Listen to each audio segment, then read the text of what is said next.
아플 때 제일 먼저 생각나는 약은 무슨 약이죠? 네, 바로 진통제죠. 오늘은 그 진통제에 대해서 이야기를 나누려 합니다.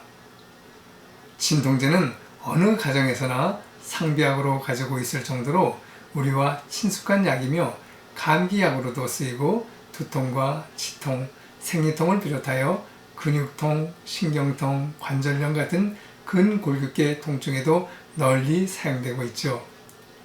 몸이 괴롭고 아플 때 진통 효과가 바로 나타나면 그렇게 좋을 수가 없는 약이기도 하지만 이같이 좋은 약도 과용하거나 남용하게 되면 몸에 해로울 수 있기에 지금서부터 우리가 친숙해진 진통제의 과용과 장기 복용에 따른 부작용에 대해 알아보기로 하겠습니다. 진통제는 우리나라에서 소화제 다음으로 가장 많이 사용되고 있는데 이 같은 진통제를 오남용하거나 과다 복용할 경우 목숨을 잃었다는 이야기 들어보셨나요?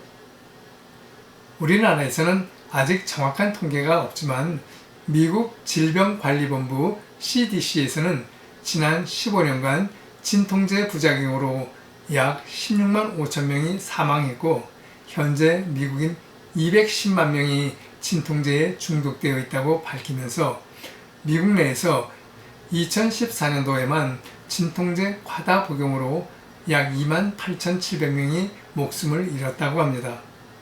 CDC는 이어 의사들에게 진통제 처방을 줄이라는 가이드라인을 제시했고 미국 상하원 의회도 진통제의 위험성을 경고하는 법안을 통과시켰으며 이와 관련해서 다국적 제약회사 파이자는 담배 광고처럼 자사 진통제의 중독과 부작용을 경고하는 내용을 싣기도 했지요.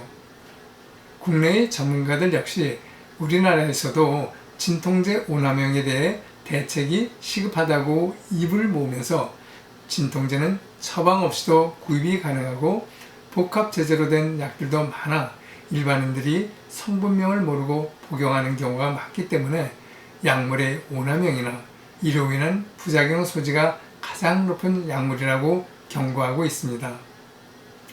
진통제는 말 그대로 통증을 제거하거나 경감시킬 목적으로 사용하는 의약품으로 영어로는 페인킬러, 에널제틱 등으로 불리며 넓게는 마약성 진통제와 비마약성 진통제로 나뉘고 다시 비마약성 진통제는 해열 진통제와 소염 진통제로 분류되고 있죠. 해열 진통제는 아세트아미노펜으로 대표적인 약물로 우리가 잘 알고 있는 타이레놀이 있고 개보린, 펜자란에도 함유되어 있습니다. 소염 진통제로는 아스피린 성분인 아세틸살지산과 브루펜 성분인 이부브루펜, 탁생 성분인 나프록센과 맥시부펜 성분인 덱시부브로펜, 폰탈 성분인 메페남산과 디페인 성분인 디크로페락 등으로 다양합니다. 우리 몸은 어디에 이상이 생기면 그 부분을 스스로 고쳐보려고 혈액이나 림프액 등이 환부에 모이면서 그 부위가 부어오르는데 이를 염증 반응이라고 합니다. 소염 진통제는 부은 것을 가라앉히면서 통증도 가라앉게 하는 고마운 약이죠. 그러나 이러한 진통제를 상습적으로 복용하게 되면 역시 부작용이라는 문제가 생기게 됩니다. 사람들에게 많이 발생하는 대표적 부작용으로는 위장장애와 간장애, 신장애, 그리고 심혈관 장애입니다. 그 중에서도 신장에 나타나는 신장병증은 치명적일 수도 있지요. 이 질환은 진통제를 오랫동안 복용한 사람들 중에 나타나는 것으로 신장 조직의 변형과 함께 섬유화가 진행되면서 결국 만성 신질환에까지 이르게 되는데 나타나는 증상으로는 신장의 소변 농축 기능 저하와 함께 요 검사에서 백혈구가 검출되기도 하며 이전에 없던 고혈압과 혈뇨, 단백뇨 등이 관찰되기도 하고 급성 신부전과 신증후군 등이 나타나기도 합니다. 아세트아미노펜 단일 성분의 진통제를 제외한 대부분의 약제들은 위장장애를 일으키기 쉬우므로 공복에 복용하지 않는 것이 바람직하며 아울러 자신이 복용하고 있는 약의 성분이 무엇인지 아는 것이 좋습니다. 자칫 다른 질환 때문에 복용하는 약에 진통제가 들어있다면 진통제 과다 복용으로 이어질 수 있기 때문이죠.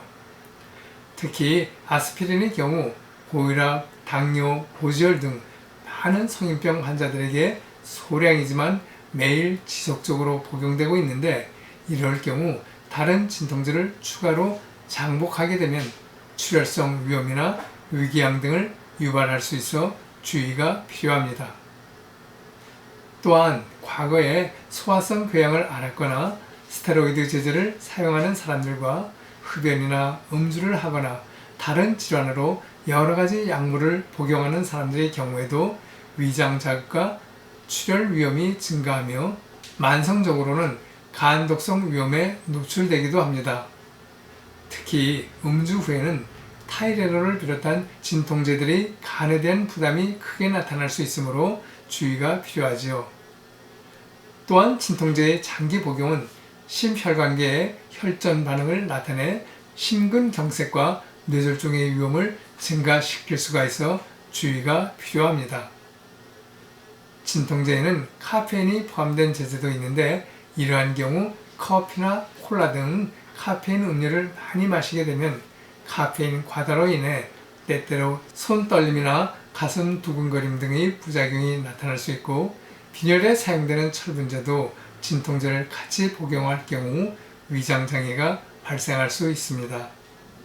그러므로 만성 두통이나 생리통, 관절통, 신경통, 근육통 등으로 통증이 심해 진통제 복용이 잦을 경우에는 습관적으로 진통제를 사용하기보다는 통증의 원인 해결이 우선이며, 그러므로 해서 진통제로 인한 부작용을 줄일 수 있지요. 그렇게 하기 위해서는 먼저 내 몸 안에 있는 자연 치유 기능을 회복시켜 진통제로부터 자유함을 얻을 수 있는 방법을 찾아 생활 속에서 실천하는 것이 필요합니다. 실제로 양쪽 무릎이 퇴행성 관절염으로 인해 오랫동안 진통제 복용을 해왔지만 결국 인공관절 수술까지 생각했던 중소기업 사장이 있었는데, 생활 속에서 무릎에 가해지는 하중을 최소화시킬 수 있도록 체중 감량과 자세 교정과 함께 연골 회복을 위한 영양제 복용으로 연골이 회복되어 진통제의 굴레로부터 벗어나게 되었지요. 아울러 황 박사의 지혜로운 건강교실 만성두통과 생리통 영상도 여러분에게 도움이 되어 드렸으면 합니다. 끝까지 시청해 주셔서 감사합니다.